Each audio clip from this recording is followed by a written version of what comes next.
lagi sama aku Lutfia. Seperti yang ada pada judul kali ini, aku mau mereview tentang penelitian yang judulnya Pengaruh Elemen Fraud Diamond dalam mendeteksi kecurangan laporan keuangan. Langsung disimak aja yuk. Nah, tujuan dari penelitian ini untuk mengetahui pengaruh elemen fraud diamond yang terdiri dari elemen pressure atau yang diprokasikan dengan financial stability, external pressure, dan financial target. Nah, elemen opportunity atau yang diproksikan dengan opini audit dan elemen capability yang diproksikan dengan pergantian direksi terhadap kecurangan laporan keuangan pada perusahaan manufaktur yang terdaftar di Bursa Efek Indonesia.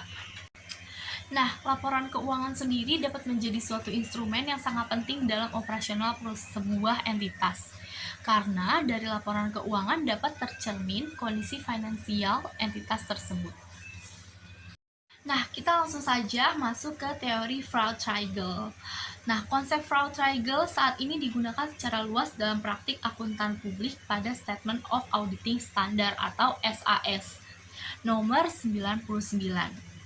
Nah, yang menyimpulkan bahwa fraud mempunyai 3 sifat umum, yaitu yang pertama itu tekanan atau pressure, adalah dorongan orang untuk melakukan sebuah kecurangan. Pada umumnya tekanan itu muncul karena kebutuhan atau masalah finansial, tapi banyak juga yang hanya terdorong oleh keserakahan. Nah, yang kedua itu ada kesempatan atau opportunity. Ialah peluang yang memungkinkan terjadinya kecurangan. Pada dasarnya itu ada dua hal. Ada dua faktor yang dapat meningkatkan adanya kesempatan untuk melakukan kecurangan. Yang pertama itu sistem pengendalian internal yang lemah dan tata kelola organisasi yang buruk. Nah, yang kedua itu tata kelola organisasinya buruk. Nah, yang ketiga itu rasionalisasi atau rationalization. Itu terjadi karena seseorang mencari pembenaran atas aktivitas yang mengandung kecurangan. Para pelaku kecurangan meyakini bahwa tindakan yang dilakukannya dapat merupakan suatu kecurangan, tetapi adalah suatu yang memang merupakan haknya. Bahkan biasanya pelaku merasa lelah berjasa karena telah berbuat banyak untuk organisasi atau suatu perusahaan itu. Di sini ada pengembangan hipotesis. Sebenarnya ini ada 7, cuma saya jelasin aja 3. Yang pertama yaitu pengaruh financial stability sebagai variabel proksi, pertama pressure, terhadap kecurangan laporan keuangan. Nah, sistem on auditing standard atau bisa disebut SAS nomor 99 itu menjelaskan ketika manajer menghadapi tekanan untuk melakukan kecurangan dan manipulasi laporan keuangan, saat stabilitas keuangan atau financial stability dan profitabilitas perusahaan terancam, kondisi ekonomi, industri, dan situasi lainnya.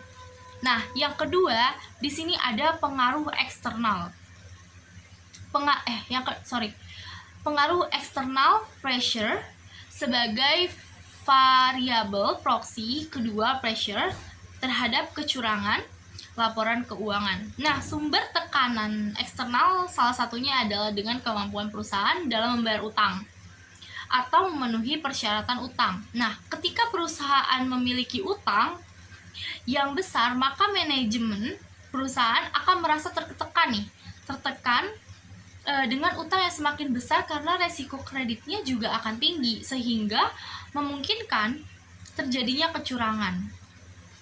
Nah, selain itu, seorang manajer juga kemungkinan memiliki tekanan untuk mendapatkan tambahan utang atau modal.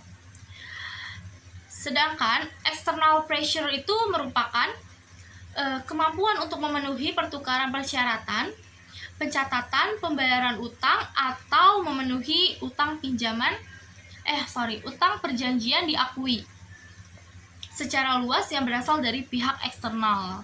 Nah, selanjutnya ini yang terakhir itu ada pengaruh financial target. Sebagai variabel proksi ketiga, pressure terhadap kecurangan laporan keuangan.